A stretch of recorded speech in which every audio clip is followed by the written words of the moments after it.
At sa punto pong ito, makakausap natin live ang bagong luklok na Senate President, Senator Alan Peter Cayetano. Good evening po.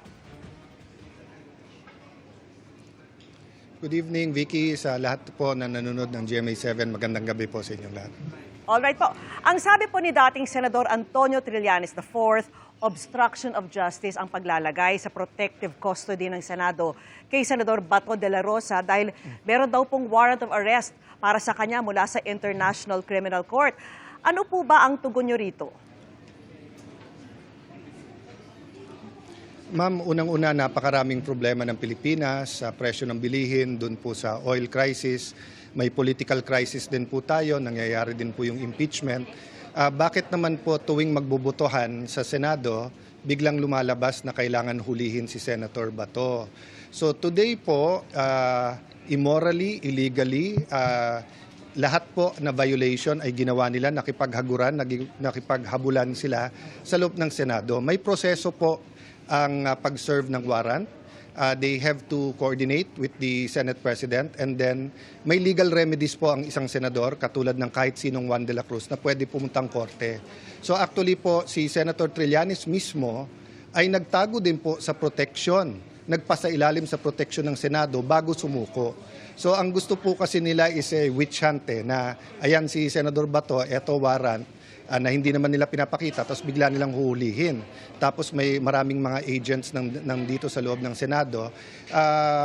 You can't blame us to think that it's not really justice, but ayaw nilang magbago ang mayorya dito po sa Senado.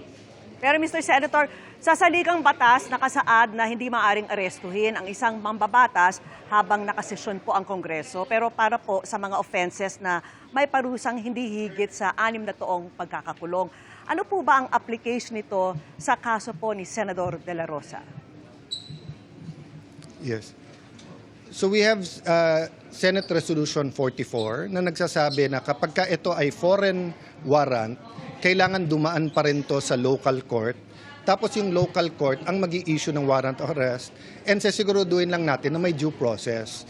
So ilan beses na po nangyari yon, ilan senador na po ang humingi ng tulong sa Senado, but eventually, pag sinabi ng korte na tama yung warrant of arrest, sila na mismo nagvo-volunteer mag-surrender.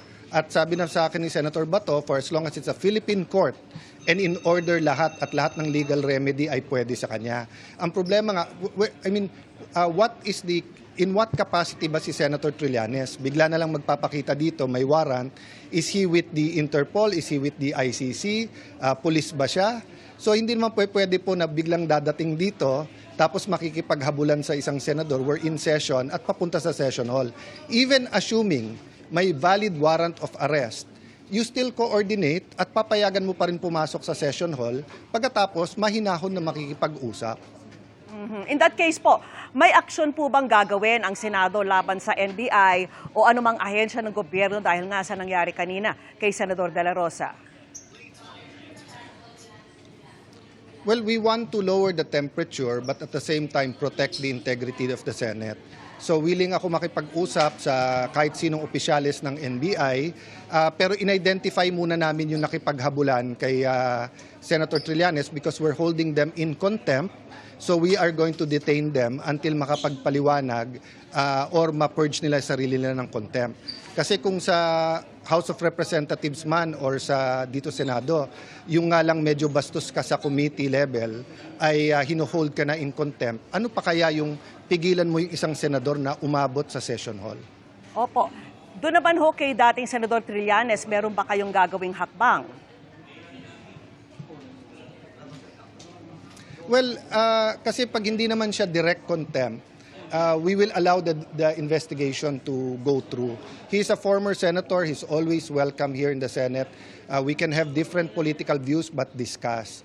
Pero hindi pwedeng parang Gestapo o para kang may private army na papasok dito tapos pipilitin mo yung gusto mo.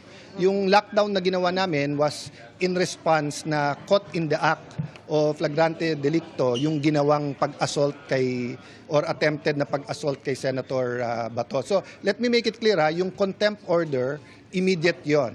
Ngayon yung legal namin nag-aaral ngayon kung ipapa-inquest yung mga nahuli or kung mag-iimbestiga muna ang dalawa naming committee. But I'm hoping cooler heads will prevail and I'm hoping there'll be a dialogue between the executive and the new leadership para we can focus on work. Opo. At ngayon pong na-impeach na sa Kamara si Vice President Sara Duterte, inaasahang dadalhin na sa Senado. Anumang araw ngayon po ang Articles of Impeachment. Ang sabi po ni dating Senate President Tito Soto noon, agad niya itong aaksyonan. Ngayon kayo na po ang nakaupo. Paano po ang magiging takbo ng impeachment trial sa Senado? Actually, kaharap ko yung buong former majority sa lounge nung ako'y hinatak ng aking MRO at ng production assistant nyo. Dinidiscuss namin yan. Malinaw naman po ang konstitusyon, malinaw naman po ang batas, very clear naman yung sinabi ng Supreme Court na forthwith. Pinapaliwanag nga ni Senator Soto, ang ibig sabihin, magko-convene ka agad. Hindi trial ka agad kasi may mga administrative na hakbang na gagawin. So we are under public scrutiny. Kayo mismo, binabantayan nyo kami. The Senate is on trial. Bantayan nyo kami at husgahan nyo kami, but we will follow the law. We'll follow the Constitution, we'll follow the law. Senator, kailan po ililift itong lockdown sa Senado ngayon? They're in the process. Ina-identify lang kung sino yung nakipaghabulan. Actually, may konting commotion sa likod ko na parang habulan. I don't know what's happening, but we want to restore order dito sa Senado. Mhm. Pero ano ho yung mood ngayon dyan, Mr. Senator? Medyo nagulat kami lahat kasi alam naman namin na lahat gagawin na hindi kami makabuo ng 13 or 14 but hindi namin na-expect kasi kitang-kita sa video. Isa lang yung staff doon yung kasunod niya. Hindi pa niya staff. Mag-isang pumunta si Senator Bato dito pero ngayon lang ako nakakita ng grupo ng agents nakikipaghabulan ng senador sa loob ng Senado. And I'm sure hindi ito ang gusto ng ating Pangulo at hindi ito ang gusto nating image sa buong mundo. No? So I'm hoping yun nga na it was only tempers that flared, it was some machinations na inisip ng kung sino-sino. But let's restore order. May batas tayo, so sundin natin yung batas. All right, Senate President Alan Peter Cayetano, maraming salamat po sa oras niyo. God bless you po. Maraming salamat po.